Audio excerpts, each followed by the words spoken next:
I'll go further and say which success actually was the problem. Um, and so therefore more success could not solve it. In fact, it was the opposite, right? The Art of Rising. Conversations with leaders, warriors, and thinkers who live with intention. Less noise, more clarity. Let's rise.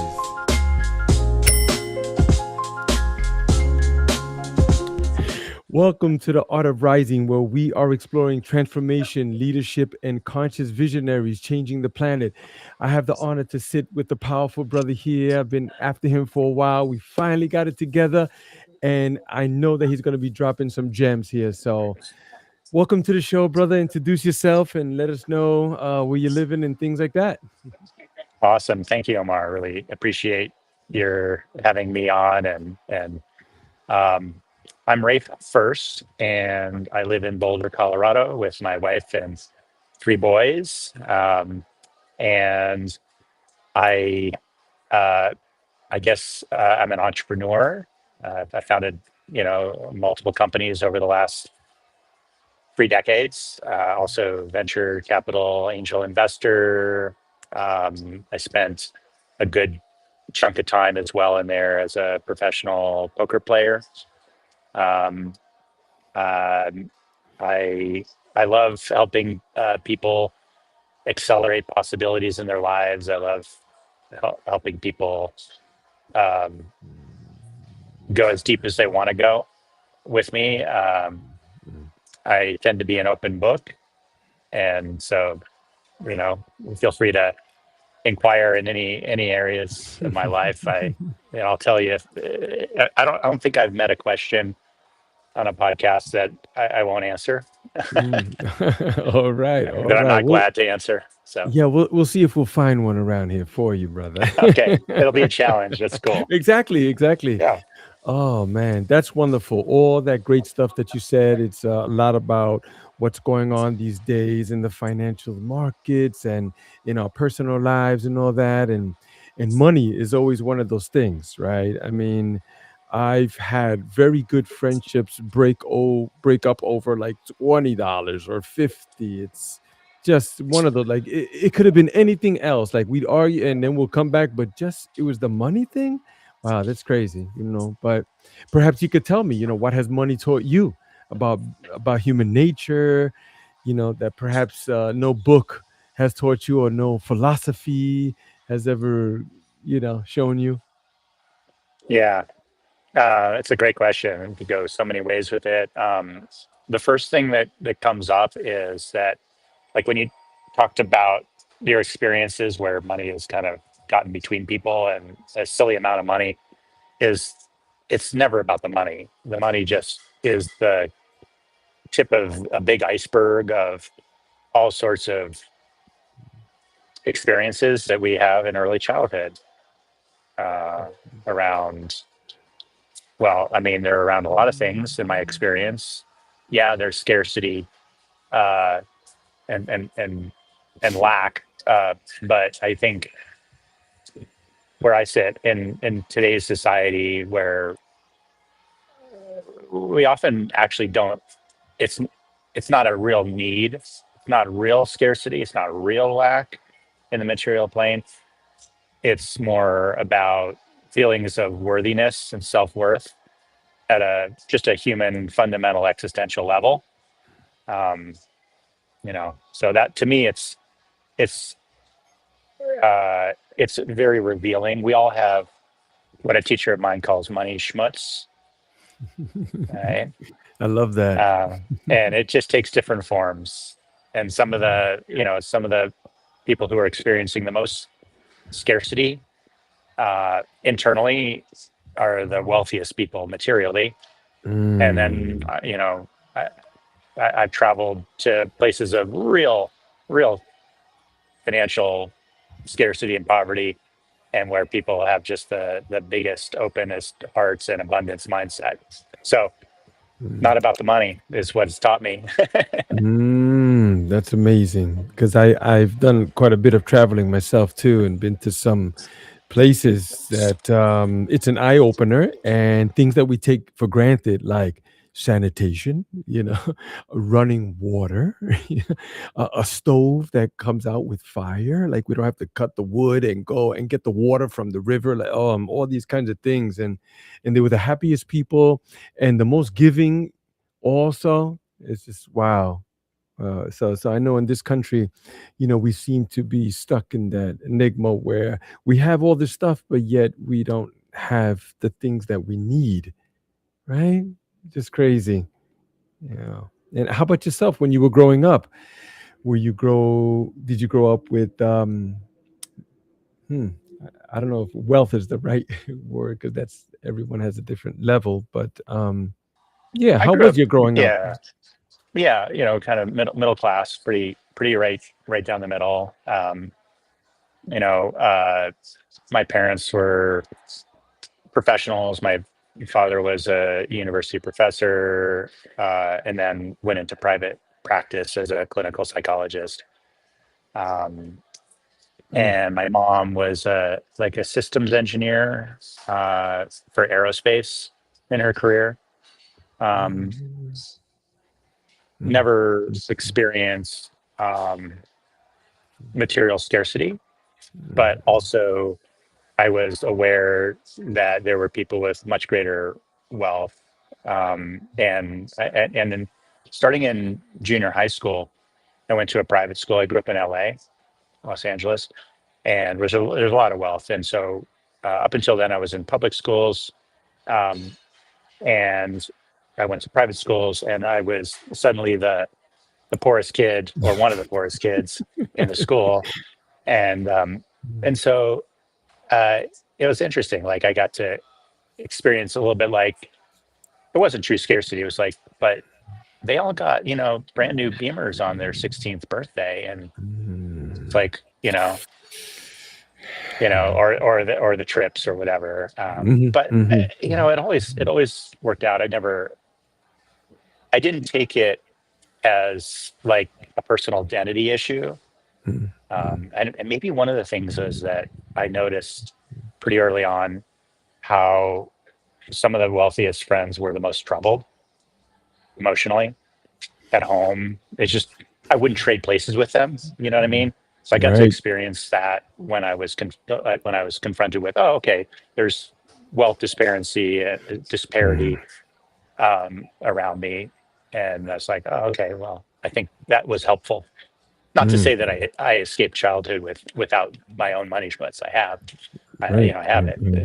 I'm working through it, but that particular version of it wasn't, you know, Y- yeah. Yeah, it seems to be one of those things because often I hear people, and I used to think like that too. Like, man, if I had all that money, like I'll do this, and I tell them like, be careful what you ask for. Like, you don't know that. And besides, are you ready for it, right? Because you don't feed a baby a steak dinner.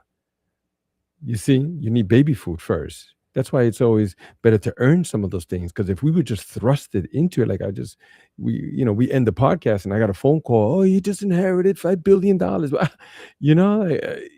My troubles would grow exponentially. You know, but sometimes there's those inner conflicts, that keep us from moving into those areas too, because we're like domesticated like dogs. We're trained a certain way, and our mindset kind of keeps us, like what is those flies in a jar, and then you take the jar off and they just can't come out.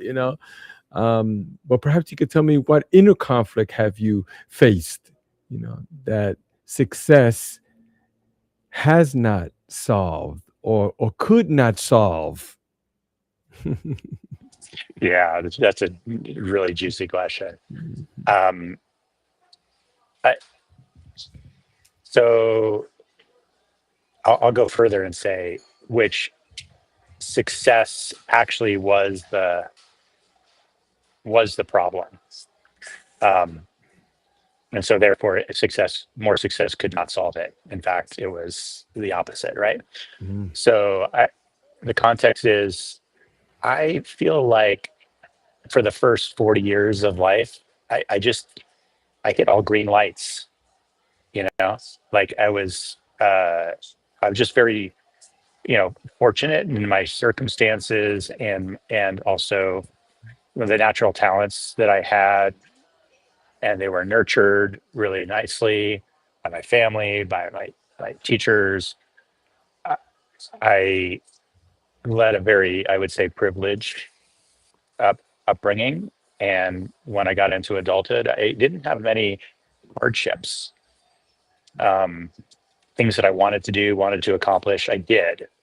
Um, you know, uh, and so like including business success as an entrepreneur, right place, right time, Silicon Valley, Web 1.0, did a startup with some friends. You know, we did a lot of things right, but we got really lucky on timing. Mm, We got really lucky in certain, in certain ways, and got got got a nice exit for ourselves. Got some spending cash. Went traveling, and yet, of course, there were mistakes and failures of, I would say, my moral character, mm, failures of my own integrity with my values and my relationships, that I was totally unconscious that I was simultaneously doing and experiencing. And so, like, all the external success, not just the money, but the accolades, and who attracted around me, and who mm, I repelled, but didn't realize that I was repelling them by my own actions and the way I showed up. I, mm, I was just easily able to rationalize, or just not see, not feel the effects of my shortcomings and my mm, own, mm, shadow mm, sometimes. mm, mm, mm, And that mm, perpetuated several more cycles until it just all came crashing down in just a mm, major flaming mm. ball. Wow. Um, yeah. That's interesting. It seems like the growth, inherently is at odds with inner peace. Oh, well, Oh, in for your case, anyway. sure. Yeah. I mean, I think that that's probably just part of the universal law, right? Mm, Um, I mean, it's not at odds with. It's like, maybe we go through periods where we're at peace, and that's wonderful. And, life being what it is, the environment changes, everything's changing around all the time. And so we're always going to be pressed into situations that are at the edge of our peace and comfort zone. And those are the areas where, if we don't learn and grow and respond to what's actually happening, that's when we either get stuck or we come into crisis eventually. mm, mm, So mm, that's just kind of like the natural, I think, way of the world. And so I got mm, the opportunity to mm, hit all green lights, and then I hit a mm. major off the cliff, and like, oh, okay, Mm, mm. wow. Now what are we going to do? Yeah, often nowadays I find that people are talking more about the universe and the universal laws and how we're put in these situations, but only to learn something. So do you feel that? You looking back, as it's always right, 2020, like of course, but looking back, do you really feel like, yeah, yes, I had to go through that, or It's a great question, because you have to. I don't know. I don't know what, it to me. It's like, I don't know how it all works, right? right? But it is pretty magical and Mm, miraculous when I allow the coincidences in, as like, what are the odds that this showed up exactly when I needed it, right? And yeah. so, I guess what I would say is, I think it's awesome that more people are open to and looking for miracles, or the miraculous, or the magical in their lives. Mm, Um, and and then we're taking and we are taking those as opportunities to expand and grow, Mm. right? As opposed to just dismissing them as coincidence, Mm-hmm. and or just not even recognizing how miraculous, like just like not even be aware. Yeah, And yeah. I guess the other thing I want to say about that is, um, I find myself and so many people around me. I don't know if you resonate with this too. It's like we've taken God and the spiritual out of modern society. Okay, get it. Um, everything else seemed to be working for without it. Um, but I think like speaking for myself and people in my cohort are like, and this gets to the miraculous. Like there's always that, whether you believe in anything or not Mm. beyond this material, there's always going to be that God shaped hole in the center that we're trying to fill. So call it what you will, the universe, spirit, God, doesn't matter. It's the same thing. It's that Mm-hmm. which is transcends and includes us all. Mm-hmm. That's Mm-hmm. greater than ourselves. That we're all seeking to I be love in that. harmony with and in one with.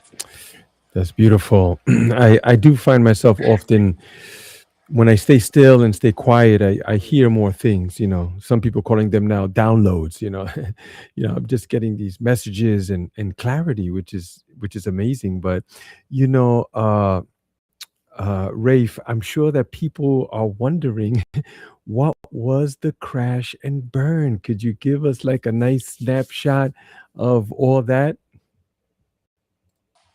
Yeah. And I've shared a lot about this publicly. So, if people want to go deeper because there's so much, I, I, I've done some podcasts and writing, direct writing about my experiences on my website. So it's just Rafe Furst, RAFEFURST.com. And but in a nutshell, this is like my third startup. I was an early founder and investor and board member of called Full Tilt Poker, which is an online poker site. And this was in the 2000s.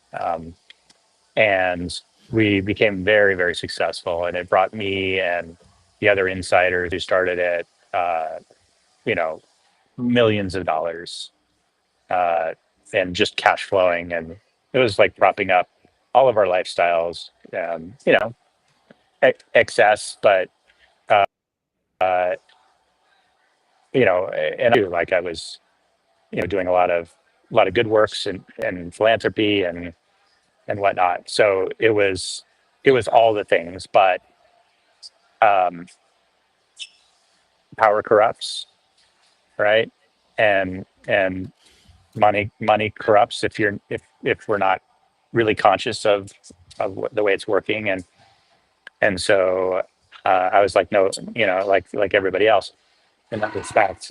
And so I was really unconscious of how it was clouding all my success. There was clouding my judgment, my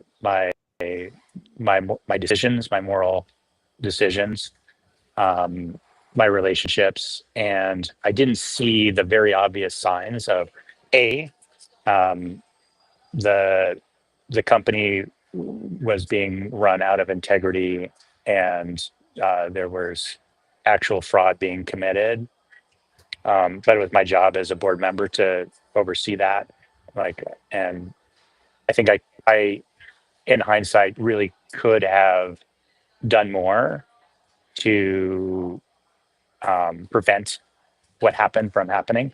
But there was just a major issue, and then the United States government got involved, um, and we got caught in a larger dragnet. They didn't like our business, but that was a separate issue from our house was not in order, and so um, what could have been a really soft landing and no harm no foul became a a criminal matter for some involved, and a very, very painful legal matter. For me, financial matter. Basically lost everything, um, and uh, and it just affected my friendships, my health, my mental health. I had a psychotic episode, psychotic break. Um, my marriage was strained. Just it was it's fairly completely devastating. Um, and yeah, and so that was one rock bottom.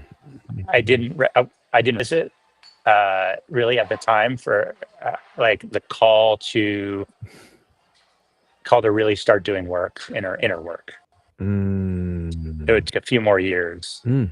Mm. before I really got the memo and started earnestly looking inside, as Mhm. opposed to yeah. Mm. And Mm. so I guess there's this expression like, the universe first it whispers, then it taps, then it shoves, and then it like the 2x4. It took the it took the 2x4 Yeah, for yeah, me to yeah. The one with the nails in it. Yeah, I know, sticking the one out, with the right? nails in it. So yeah, yeah. So right, we all Yeah. need different things, but that's what I needed. Right, right, right. Wow. It just So doesn't. success did not teach me that. Success was the thing that I needed to experience before I could learn the lesson. Yeah. Incredible, Okay. incredible. So now, how about this inner work that you speak of? Are you open to speak about what some of those things are, and how did Sure. you start, clearing, actively clearing up the garage and putting things in order? Mhm. Yeah. So, um, the event that I talked about was, let's say, 2011. Okay. And then starting in 2014, I became friends with a part of a community of folks started by just an incredible woman named Ronit Hertzfeld, who started this intentional community, uh, very diverse backgrounds, of folks called Leap Forward, where we peer to peer, but with her guidance and mentorship, uh, you know, via Zoom mostly. We'd met multiple times a week. It was kind of group therapy slash peer group mentorship. They call them, forums sometimes. It was not a for profit thing. It was just like, um, uh, yeah, it was like my online ashram, Mm. and community of fellow journeyers through personal development space, spiritual development space. Mm. Um, and so that, for the next decade really was kind of my main container where I learned about my interior and the emotional landscape, the psychological landscape, spiritual landscape, neurological landscape. Like uh, I learned about my psyche, ego, and how that's what that's a part of us that is trying to protect us. It has done a great job through early childhood of protecting us. We needed it, but now it's no longer serving. And so it's just an incredible. Mm. I mean, it's really what got me on a path in a major way, Mm. and I don't know where I'd be without that, frankly. That's amazing. Did it include, I think right away of like meditation or some other type of physical challenges, or journaling or all of the Mhm. above? Yeah, I mean, yes, all of the above. Although it was, like I said, mostly centered around like group and one-on-one interaction, uh, person, human to human, like this in a Zoom forum. And we met in person, and we had retreats, and we have fear challenges, and various different things we're working on, and we're help supporting each other work on outside of these, and in our lives for sure. Um, and um, in outside of Leap Forward, we all have, and I have my own different practices. These days, I meditate, most mornings for a half hour first thing. It's been really amazing. I just recently, in the last month, got into like embodiment work, with a virtuoso embodiment coach. Mm, I've done various forms of psychotherapy and couples counseling, mm, um, mm, mindfulness coaching. I even, so a couple years ago, a group of us, not the Leap Forward group, but a different group of, friends and colleagues who are also on a development path. We started like our little business wisdom school, kind of spiritual business accelerator forum. We, mm, just doing lots of different experiments with just trying stuff, like trying mm, things that work. I have mm, uh, various different, modalities and whatnot. mm, I've mm, done yoga in the mm, past, like kirtan, mm, mm. just whatever works, like Yeah. whatever is helpful. And sometimes these practices become more important Mm, mm, as I'm shifting, and sometimes like, okay, well, I don't really, this isn't as relevant. mm, Um, mm, mm, and mm, one of the biggest is just, being married and having kids, right? Big And teachers. Yeah, oh yeah. yeah, I mean, so Yep, I yep. think at the end of the day, like, I guess what I'm maybe expressing to myself out loud here is that, uh, at some point it becomes like just life is the teacher, is the practice. Um, Mm, mm, you know, if we open our mm, when mm, I've opened my mind, my eyes, and my heart to what's really going on around me, and there's an opportunity in every moment, mm, mm, mm, uh, mm, to mm. grow and to learn. Right. Yeah, I know most of us just walk around with these blinders on, or they say the veil. Like we're walking around with, we don't see the clarity, we don't see the clearness. But once the veil is lifted, people have these different profound shifts. I've had them myself as well. And it helped me a great deal. I was also on a bad road, and in the beginning was like the substance abuse, and then the alcohol filled that one when the other one left, and then I couldn't get off the ride, but it was only until I decided, it took me a while, like I was like, I just went off this ride. I went off.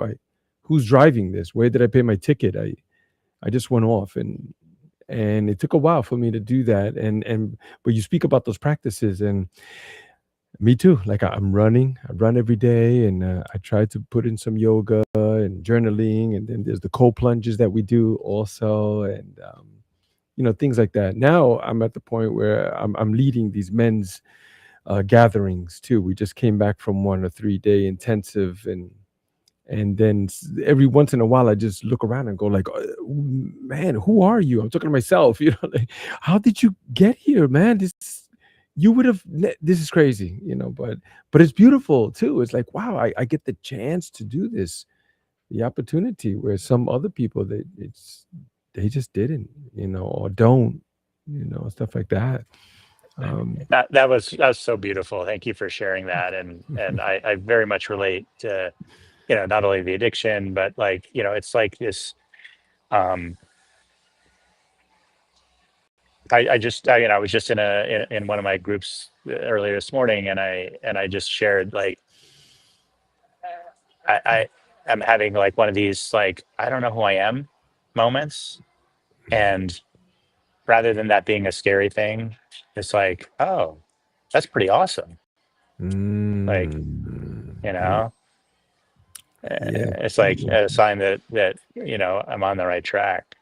Mm-hmm. Yeah, Mm-hmm. For losing sure. old patterns of identity and all that kind of stuff. And Yes. Yes. I can remember in the past when I was really like I was lost big time, and I remember looking in the mirror and I just said, "Who are you? I don't even know who you are." Like I just didn't know who that person was, and it was just scary. It's terrifying, and then I was like, "Oh man, well, I better figure out something," But then it's always a series of things. I mean, for me anyway. Some people say, "Oh yes, on June the 18th." For me, it's just a series of things. Like you get it, you get some clarity. Look around, the light goes on. Oh wow, there's a light. I'm in the room, and then it gets dark again. You don't even know how. It's like somebody's got the dimmer, you know. But then you surface again, and for me it's the practice.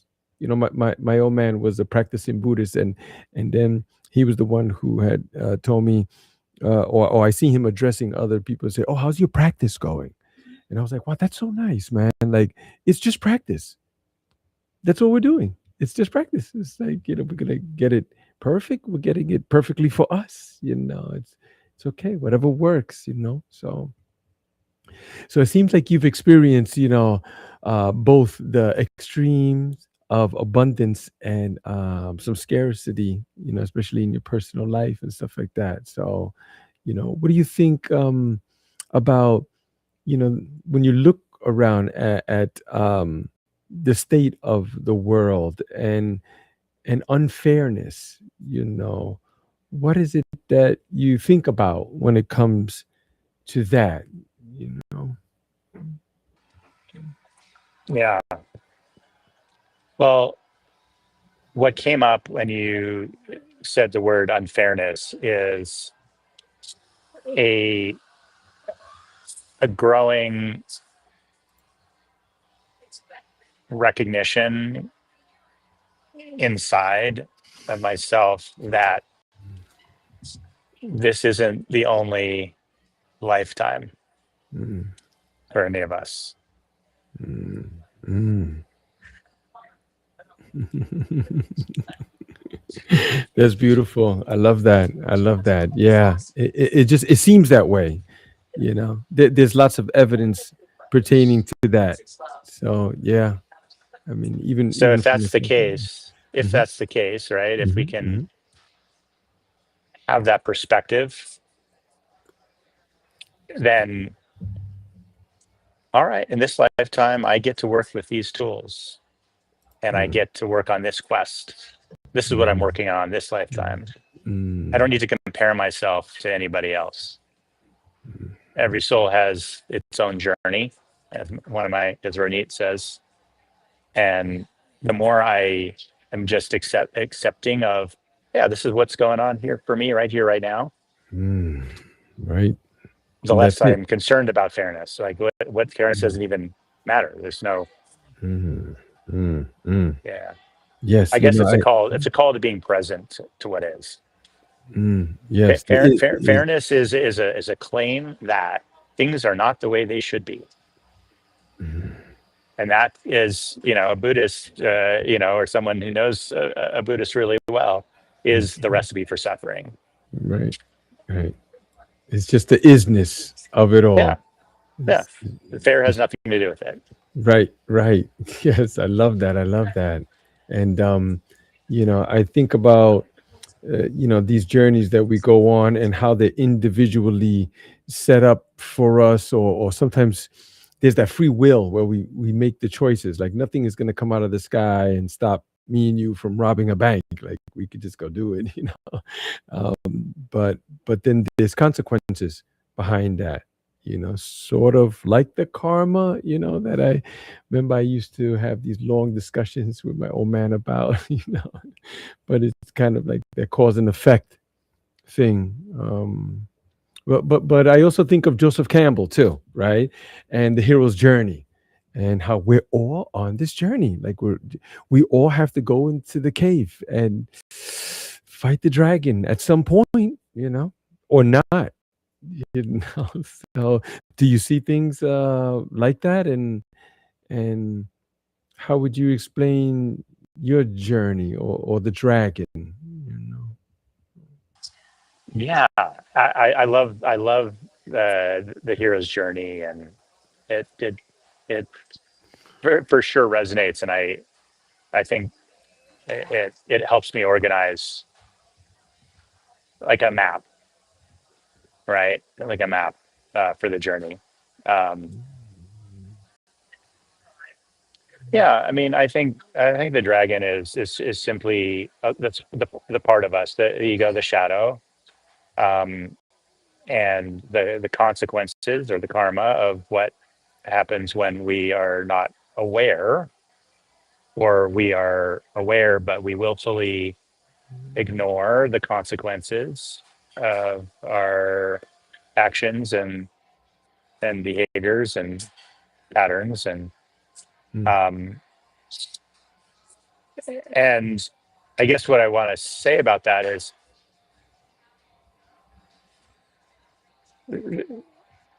I'm I'm I'm learning lately how the words that we use to talk about it really can uh, impede our moving through it. So, mm, like a dragon is something to be feared, and it's an other. It's not part of me, but really, it's just a part of me, right? This is all just right, and it's you. It's all you. what we're seeking, yeah, we're seeking is wholeness and integration and peace.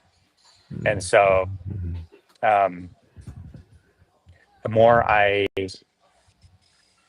lean into, oh yeah, this is just a part of me, and in fact, what an incredible gift this is, because when I was younger, I needed that kind of dragon energy to protect me from things that I just could not protect myself, again. So thank goodness.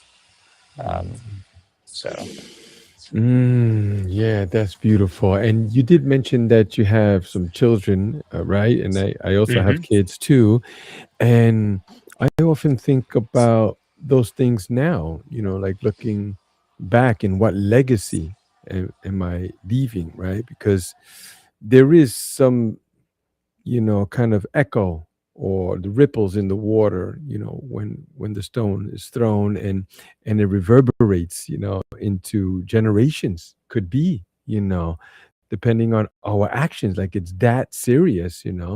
So have you thought about that, the legacy you're leaving, and how your children view you or will, and what is it that you're doing now to move towards that? yeah, um, great question. I, my kids are absolutely they were the biggest motivator when I couldn't be motivated intrinsically by my own purpose and self worth. I don't think of it as much as legacy, but like I really want to be uh, a great father to them now, like because I've learned that those kind of uncared for elements in my own past, in my own childhood, are what cause the suffering and pain later on. So if I can do a more conscious job, a more caring job of honoring all of like the whole child, the whole person, thinking of them not as just a child, but they're going to be, adults, and what's my role? Like my role shifts over time, right? Uh, based on their own age and development. But if I can be the best father at any given moment for my kids, yeah, my impact on them, I love so much, but and also the world around them is amplified. So that's Mm, maybe how I think of the legacy. And mm, then and then I'm also recently, like in the inner work, going back and addressing intergenerational mm, mm, karma, let's say. mm, mm, So one of them for me is I decided at the age of 57 that I'm gonna finally get my bar mitzvah. mm. Nice. Right. Wonderful, And, yeah, wonderful. Mm, yeah. And so that's been a really incredible process. It's, not mm. only a rite of passage, but it's I'm going back into my, Right, right. generations. Yeah. Right, right. That's powerful, man. And you know, you said all those things so beautifully, and you pointed out some incredible, powerful things. Because oftentimes when I speak to others about legacy, they usually say, "Well, I'm gonna leave this great company behind, and it's all these projects," and I'm like, "Yeah, but." And then I heard another guy say it so eloquently. He said, "Forget about that. You might as well make a chair, because at least other generations will use that. That other stuff, you think it's important and could be gone, rather quickly, actually, Yeah. I think I agree with you. I think where the action is the relationships, right? Just, you know, being being a good human to other people and just remembering that we're all really the same. Mm, Like, and we're all one at the fundamental level. It's like when mm, I can remember that, mm, it's kind of effortless. I don't have to mm, think about what am I leaving. It's like, no, I'm just mm, I'm just being and right. relating and caring and Mhm. communing. Amazing. Now, you did speak about, were you competing in poker? Is that what you were doing? Yeah. So come on, man, let's get with it. Let's hear it, bro. Yeah. In the relations to life, and how that helped you to be very good at that thing, and perhaps it's continuing to show you how to deal with humans and situations. Yeah. And that's it's like it's a real paradox that that I definitely wrestled with is, yeah, being a flesh and blood human and uh, competition, especially as a male, you know, uh, it it's just part of who I am, Mm, mm, mm, right? And achieving, competing, uh, it's just been a huge part of my life. Um, mm, mm, less so in my later years, but it's there. Like I still play, friendly poker games with, you know, mm, and so I guess, um, yeah. So I used to play like high stakes competitive poker, and it was mm, mm, in some ways it's like a gladiatorial sport. mm, Although mm, the damage that we inflict on one another mm, is not physical. mm. It's money and psychological. Right, right. Do you see yourself, like, even still, like, now in life, something comes up, a situation, there's people involved here. Okay, so this is what they want, and well, why do they really want it? And if I do give it to them, is it this whole, Yeah, so there's a lot there. So what I want to start with is the distinction between what I think was really great in retrospect about the games arena or the competitive. You can think about like whatever football players, right?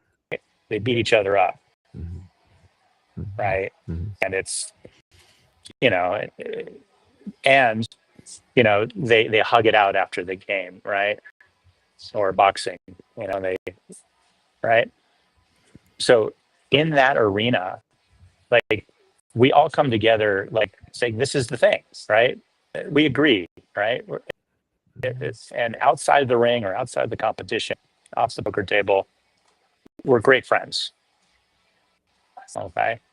What I think where it gets messy, complicated, um, and not in right relationship is when we don't recognize the boundary, or people are not consenting to the competition, and so I'm thinking of like Wall Street, right? Mm-hmm. I'm thinking of, in a business, like one person wants to make like an agreement, where, like, look, we're going to make it together, we're going to do business together. Let's kind of put our cards on the table and like make the best hand possible for everybody, because 1+1 is 3. And then another party is like, no, I'm just going to get whatever I can for myself. And like they treat life as a zero-sum game, or business as a zero-sum game. And I think that's wrong. I think that's where we get into a lot of trouble. And, it's great if you want to go into a zero-sum game like poker, and you agree that that's what you're doing. For me to win, you have to lose, or vice versa. That's fine. We can but if we're not conscious and we're not giving people the choice to enter that kind of arena, that's where it's not right.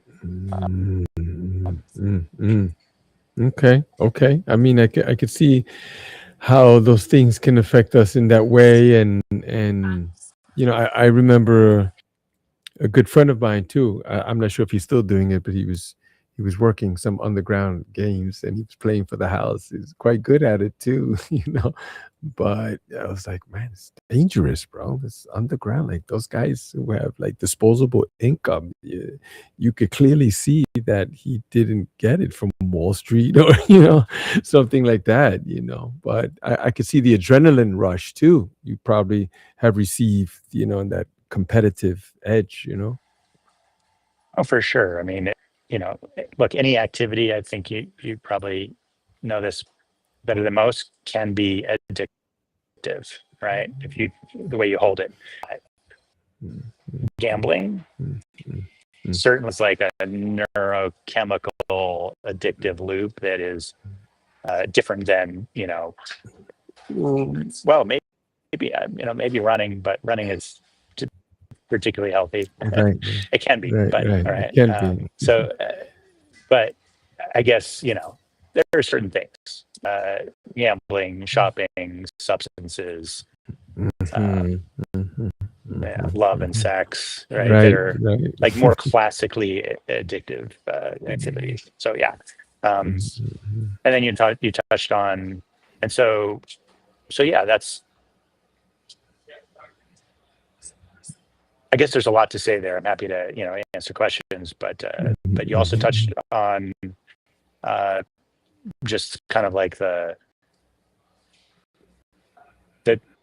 folks that like gambling attracts, in terms of, right, your friend with an underground game, and like maybe there's some mafia folks there, or whatever, organized crime, and yeah, it can. If you go in unaware that is a likely element, you're deceiving yourself. So be Right. prepared.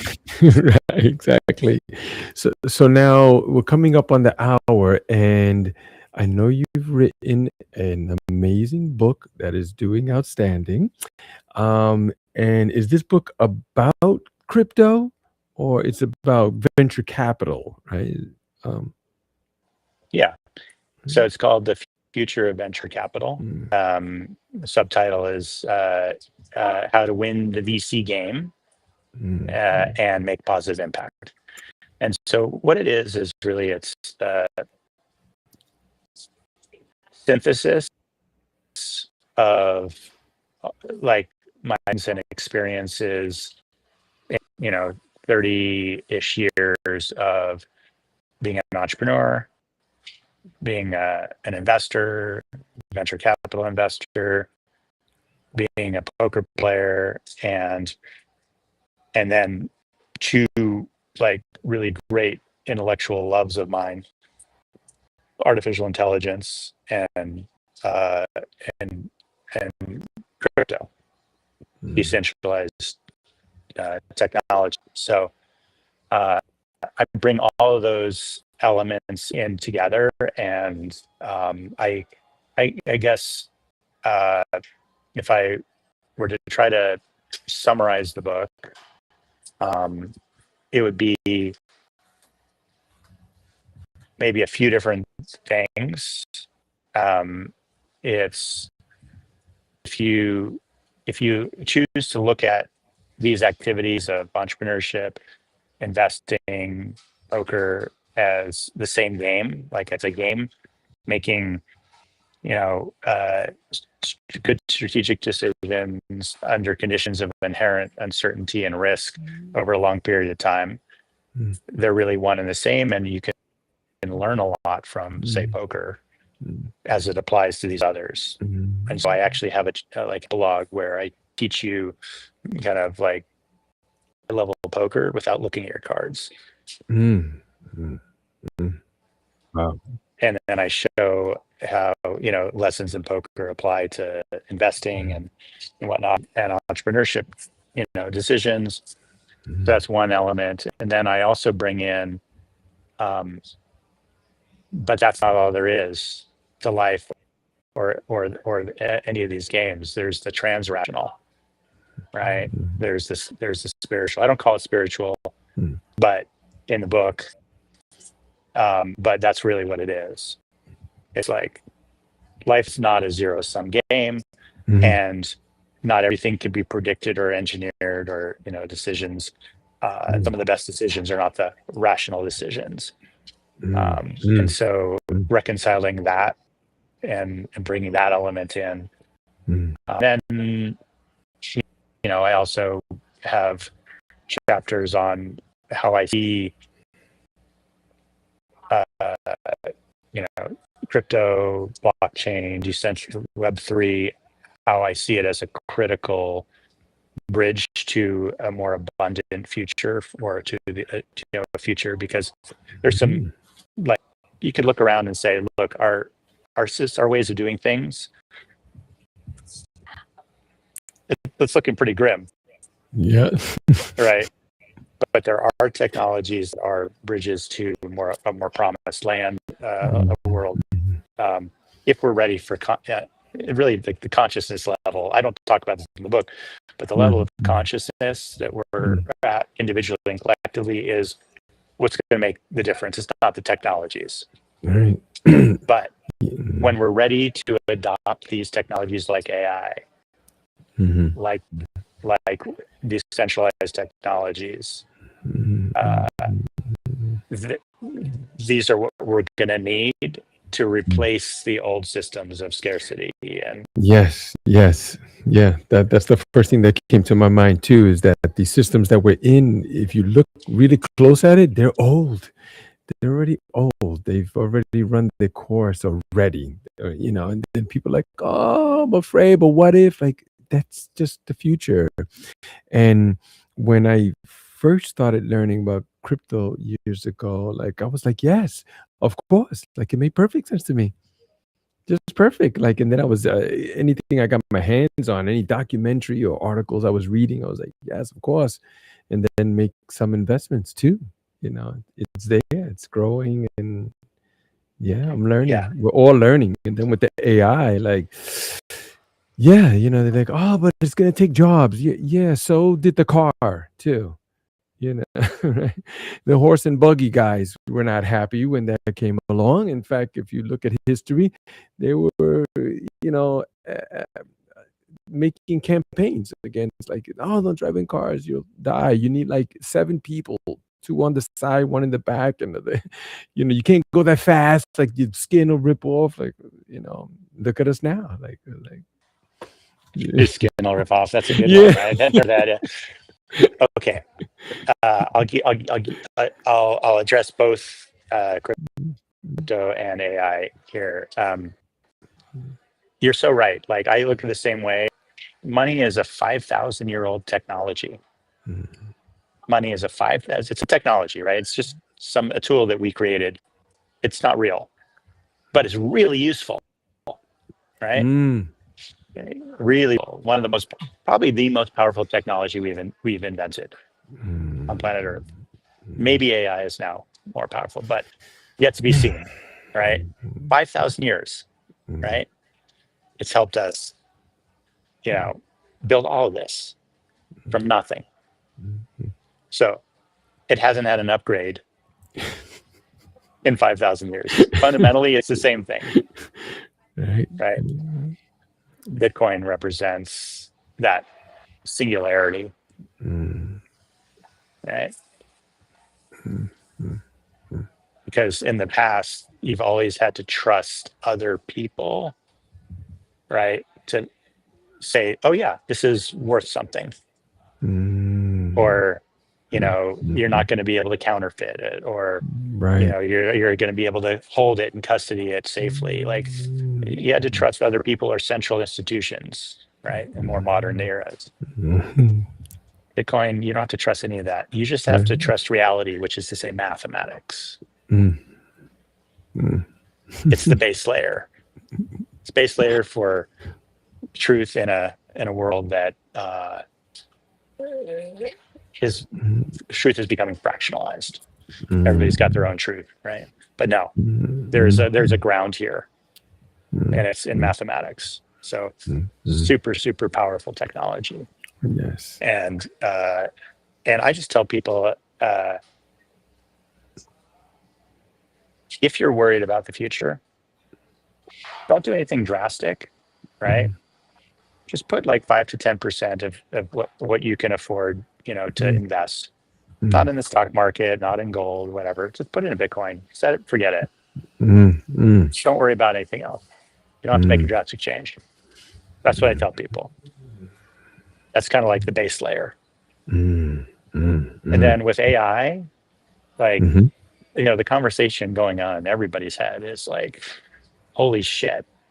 It's like, this horse is coming to trample me, right? It's going to come take my job. It's like make me irrelevant. It's good. I'm not going to be able to make a living. It's like blah blah blah blah blah. But I could learn to like sidestep and get on the horse and ride it like a jockey, and I can go really fast. And so I think that's where really we're fast. at. Yeah. It's like I could use it to be my kind of like my liberation when it comes to my work in the world and my impact and my finances. So that's why I'm so keen on like this twin technologies of AI and crypto or decentralized technology. To me, it's, again, the work is really done here and between us as humans.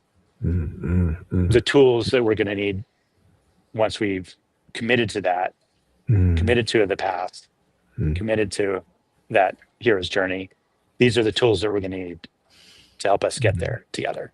I love that. I love that. That is so profound. And yeah, I think we'll just leave it at that, man. Thank you so much. Thank you for your time. Thank you for your energy and all that. And wow, man, I love it. I love it. Let's continue perhaps in the future, see I would where love we're that, at. Omar. I love our conversation. So let's just make this the start, not the end. Appreciate you. All right. Stay right there, brother. Thank you so much for tapping in. Until next time, family. Peace.